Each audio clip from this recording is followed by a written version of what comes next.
السلام علیکم جی، کیا حال چال ہے؟ امید ہے میری تمام بہنیں ٹھیک ہوں گی۔ آج میں جو ناول پڑھنے جا رہی ہوں اس کا نام ہے راستہ۔ چلیں جی، ٹائم ضائع کیے بغیر پڑھنا شروع کرتے ہیں۔ شوہر کی اچانک موت نے جیسے اس کی راجہ دہانی ہی ختم کر دی تھی۔ اس کا سنگھاسن ڈول کر نیچے گرا اور ہاتھ میں مل گیا۔ وہ عرش سے فرش پہ آ گئی۔ اچھی بھلی زندگی گزر رہی تھی۔ شوہر ایک بینک میں گارڈ تھا۔ آسیہ گھریلو سلائی کر کے کچھ پیسے کما لیتی تھی۔ کرائے کا گھر ہونے کے باوجود جیسے تیسے گزارا ہو ہی جاتا۔ ویسے تو 3 بیٹے تھے شادی شدہ، ایک ویلڈر تھا، دوسرا کمپنی کی گاڑی چلاتا تھا، تیسرا فریج اے سی ٹھیک کرتا تھا۔ تینوں کی آمدنی ٹھیک ٹھاک تھی، مگر ان کے آگے دونوں میاں بیوی نے کبھی ہاتھ نہ پھیلایا، نہ امید رکھی۔ وہ تینوں خود کرائے پر رہتے تھے۔ جب بھی ملنے آتے زیادہ اخراجات اور کم آمدنی کا رونا روتے۔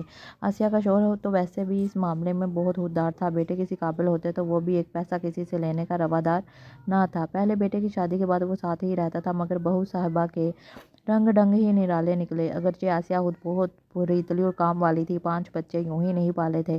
بہو پہ زیادہ ذمہ داری نہیں تھی، مگر جو تھوڑا بہت کام اسے کرنا پڑ جاتا وہ بھی اس کے لیے پہاڑ برابر تھا۔ روزانہ برتنوں کی اٹک پٹک ہوتی رہتی۔ شادی شدہ 2 نندیں تھیں، وہ آتی تو منہ بن جاتا، بڑبڑاہٹ اور بڑھ جاتی۔ پھر اسے اپنے شوہر کی کمائی کی فکر بھی تھی۔ ساری کمائی گھر والے کھا جاتے ہیں، میرے لیے تو کچھ بچتا ہی نہیں۔ آسیہ طبعاً سیدھی اور صلح جو قسم کی تھی، مگر اشرف شوہر اس سے الٹ تھا۔ وہ غلط بات برداشت نہیں کرتا تھا، چاہے سامنے کوئی بھی ہو۔ اس نے بہو کو اس کے میاں اور میاں کی کمائی سمیت اپنے گھر سے کک آؤٹ کر دیا۔ اور پھر دوسرے اور تیسرے بیٹے کی شادی کے بعد بھی اس نے یہی وتیرہ اپنایا۔ ایک ماہ اپنے پاس رکھا، پھر انہیں تنبیہ کر دی اور اپنا ٹھکانہ کہیں اور کر لو۔ ویسے بھی 2 کمروں کے مکان میں گنجائش ہی کہاں تھی۔ اگرچہ آسیہ کی خواہش تھی کہ وہ کوئی بڑا گھر کرائے پہ لے لیتے اور مل جل کر ایک ساتھ رہتے، مگر اس کا یہ خواب ہی رہا۔ سب اپنی 1.5 اینٹ کی مسجد بنا کر خوش تھے۔ علیحدہ علیحدہ مکانوں کے کرائے اور بل بھرتے، مگر ایک گھر میں ساتھ رہنے سے گریز کہ دونوں میاں بیوی کے ذمہ داری نہ گلے پڑ جائے۔ اشرف اپنی بیوی کے ساتھ اکیلے رہنے میں خوش تھا، مگر مگن تھا یا شاید ظاہر کرتا تھا۔ آسیہ کا ملال اور رنج کچھ کم ہو، بیٹیاں آ جاتی تو بچوں میں دل بہل جاتا۔ پھر بھی آسیہ سوچتی تو دکھ ہوتا تھا، کیا بیٹے اسی دن کے لیے پالے جاتے ہیں کہ دوسری لڑکیاں آ کر انہیں والدین سے الگ کر لیں؟ بہو کا کیا قصور؟ سالہ اپنا کھونٹا ہی کمزور ہو تو دوسروں کا کیا دوش؟ اشرف بیٹوں کو سادہ اور معصوم نہیں مانتا تھا۔ ویسے تو وہ ہر ممکن طریقے سے آسیہ کی دل جوئی کرتا تھا۔ اب دونوں میاں بیوی ایک دوسرے سے اپنے دکھ سکھ بانٹ کر زندگی بسر کر رہے تھے۔ اچانک ہی آسیہ کی دنیا زیر و بر ہو گئی۔ بینک ڈکیتی کے دوران مزاحمت کرنے پر اشرف کو 2 گولیاں لگیں اور جانبر نہ ہو سکا۔ آسیہ کے سر سے چھت ہی چھن گئی۔ شوہر کے بعد عورت کی حیثیت عموماً معزول ملکہ کی سی ہو جاتی ہے۔ آسیہ بھی ایک مسافر بن گئی تھی۔ شوہر کے بعد اب بیٹوں کا آسرا تھا۔ بیٹیاں تو خود بری پری سسرالوں میں رہ رہی تھیں۔ بیٹوں نے خود باریاں لگا لی تھیں، ایک ہفتہ ایک کے گھر، دوسرا ہفتہ دوسرے کے گھر، تیسرا ہفتہ تیسرے کے گھر۔ شوہر کے پروں تلے چھپ کر عمر بسر کرنے والی آسیہ زندگی کا ایک نیا رخ دیکھ رہی تھی۔ آسیہ کے الارم کی تیز آواز پہ اس کی اپنی آنکھیں کھل جاتی تھیں، مگر جس کمرے سے یہ آواز آ رہی تھی اس کے مکین گھوڑے بیچ کر سوئے رہتے۔ شروع میں بہو نے الارم بند کر کے آسیہ کو آواز لگائی تھی، امی ذرا انہیں ناشتہ بنا دیجیے گا، ڈیوٹی پہ جائیں گے تو مجھے تو رات بھر حمزہ 6 ماہ کا بیٹا نے جگایا ہے، آنکھیں جل رہی ہیں، پورے بدن میں شدید درد ہو رہا ہے، ذرا بچوں کو بھی دیکھ لیجیے گا، اگر چھٹی ہو گئی تو فائن دینا پڑے گا۔ بہو کی نیند میں ڈوبی آواز سنائی دیتی تو وہ فرما برداری سے اٹھ جاتی۔ اس میں مروت تھی، ہمدردی تھی اور سادگی بھی، مگر اس کی صفات کا اور خوبیوں کا بہت غلط اور ناجائز فائدہ اٹھایا جا رہا تھا۔ بہو کی ذرا میں صبح سے شام پھر رات ہو جاتی۔ امی ذرا آٹا گوندھ دیں، ذرا سبزی کاٹ دیں، ذرا ہنڈیا بھون دیں، ذرا کپڑے کھنگال دیں، ذرا بچوں کو نہلا دیں، ذرا۔ آسیہ کام سے نہیں گھبراتی تھی، اپنے بیٹے اور پوتے پوتیوں کا کام اس پر بالکل بھی بھاری نہیں تھا، مگر اتنا کرنے پر بہو کی زبان اور دوپٹے سے دکھ ہوتا تھا۔ ایک ملنے والی نے آسیہ کی تعریف کی تو بہو نے جواب دیا، تینوں ٹائم کھاتی بھی تو ہیں، تھوڑا کام کا لیا تو کیا ہوا؟ روٹی کا تانا آسیہ کے لیے بڑا تکلیف دہ تھا۔ شادی شدہ بیٹوں پہ ایک یا دونوں بوڑھے بڑھیا بھاری کیوں پڑ جاتے ہیں؟ وہ دوسرے ہفتے دوسرے بیٹے کے پاس ہوتی تو اسی سوال کا جواب تلاشتی، مگر جواب نہ ملتا۔ دوسری بہو بڑی کفایت شعار تھی۔ وہ جھاڑو، برتن اور کپڑے کی دھلائی بے شک آسیہ سے کروا لیتی، مگر کھانا خود پکاتی تھی اور نکال کر بھی خود ہی دیتی تھی۔ اب وہ ایک روٹی، ذرا سا سالن، سبزی یا دال، آسیہ کا پیٹ بھرے یا نہ بھرے اس کی بلا سے آسیہ کڑ کر رہ جاتی، مگر کھانا دوبارہ نہیں مانگتی تھی۔ کچھ انا تھی، کچھ شرم۔ بیٹوں سے شکایت فضول تھی، وہ اپنی ماں کی ذمہ داری اٹھا رہے تھے، شاید یہی بہت بڑا احسان تھا۔ تیسری بہو کچھ غنیمت تھی، ساس کا لحاظ کر ہی لیتی تھی، مگر بیٹے کی اچانک نوکری ختم ہو گئی۔ اب اس کا یہ حساب ہو گیا تھا کہ روز کنواں کھودنا اور پانی پینا، اگر کسی روز کام نہ ملتا تو ادھار پہ گزارا ہوتا۔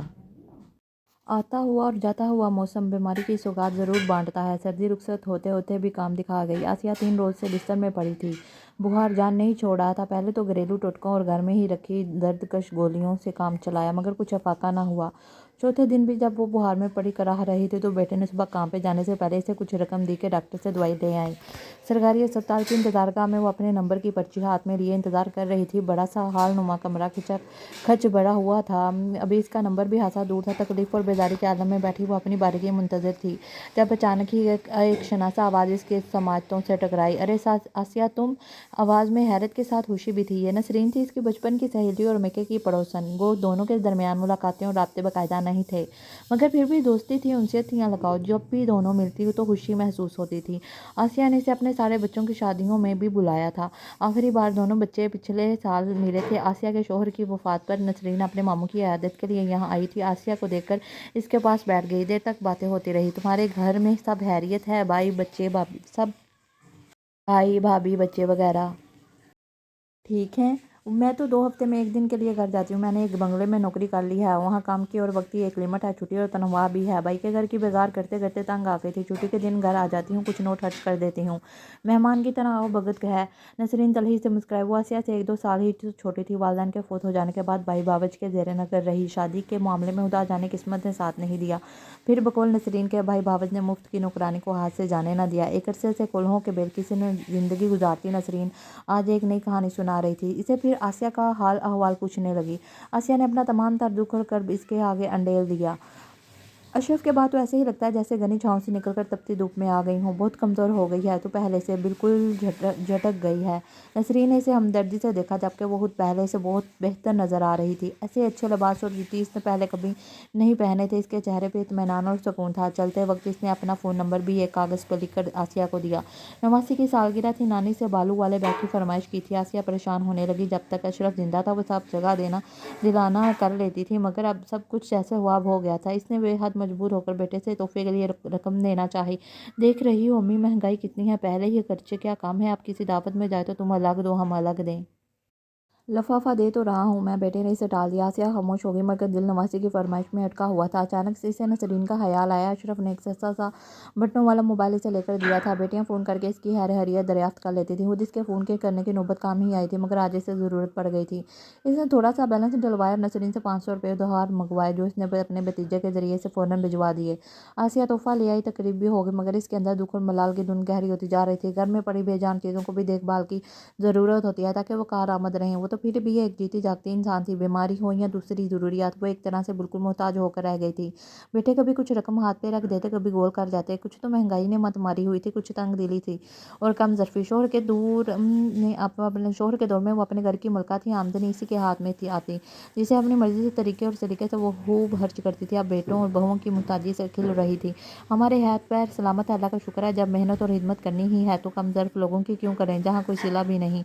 नसरीन के लफ्ज़ों ने इसे नई राह सजा दी थी। नसरीन के तवस्सुत से ही इसे एक बंगले में मुलाजमत मिल गई थी। मियाँ बीबी, 2 बच्चे और एक बड़ी बीवी। 15 दिन में एक छुट्टी, रहायश के लिए कमरा और माकूल तनख्वाह। बेटों को इसने अपने फैसले से आगाह कर दिया था। वो तीनों जुज़बुज़ हो रहे थे। क्या ज़रूरत है अम्मी नौकरी करने की, लोग क्या कहेंगे। मंजला बेटा झुंझलाया। कहने दो लोगों का, और काम ही क्या है। आसिया ने दिल ही में उठते मलाल को दबाया। अगर वो ये कहता कि हम हैं आपकी जिम्मेदारी उठाने को, नौकरी की क्या ज़रूरत है आपको। आसिया रुक जाती, मगर इससे लोगों की फिक्र थी, इसलिए आसिया चली गई। मेहनत वो पहले भी करती थी, अब भी कर रही है। फ़र्क सिर्फ इतना है कि वो हाथ में 4 पैसे आ रहे थे। ज़िंदगी आसान हो रही थी और मेहरबान भी। नसरीन इसकी मुस्तकिल रहनुमाई के लिए हिजर राह बनी हुई थी। कमा रही हो, सब अपनी औलादों पे या इनकी औलादों पे ना लुटा देना। तुम्हारा अकाउंट खुलवा रही हूँ मैं। खर्चा कम करो, बचत ज़्यादा करो। तुम ज़रूरत से ज़्यादा सीधी हो। ऐसे लोगों को बेवकूफ़ बनाकर अपने काम निकाले जाते हैं। तनख्वाह कोई पूछे तो या तो गोल कर जाना या फिर आदि बताना। कल को बुढ़ापा आना है, एक तो बुढ़ापा वैसे ही सत्यानाश कर देता है इंसान का। कंकाल बुढ़ापा हो तो समझो सत्यानाश। 4 पैसे हों तो लालच में ही सही कोई ना कोई हिदमत तो कर देगा। नसरीन की बातों पे कभी इसे हंसी आ ही जाती थी, मगर बहरहाल वो सच ही तो कह रही थी। हमारे आसपास सारे लोग और सारे रिश्ते खुद गर्ज और कम तरफ नहीं होते, लेकिन अगर कभी वास्ता पड़ जाए तो किसी मुस्ताजी के बजाय अपने हाथ पैरों की मेहनत, सलाहियत या हुनर का सहारा लेना चाहिए। आसिया की समझ में बात आ गई थी। एक महसूस डगर पे जिंदगी पुरसुकून और सहल और रवा थी, मगर बस कभी कभार यूं ही कुछ सोचते सोचते इसकी आंखें भीग जाती थीं। तो गाइज़, ये था मेरा आज का छोटा सा नावल, जिसे आपको पढ़कर ज़रूर अच्छा लगा होगा। मेरे चैनल को लाइक कीजिए, सब्सक्राइब कीजिए। शुक्रिया। मिलते हैं एक नए अच्छे से नावल के साथ।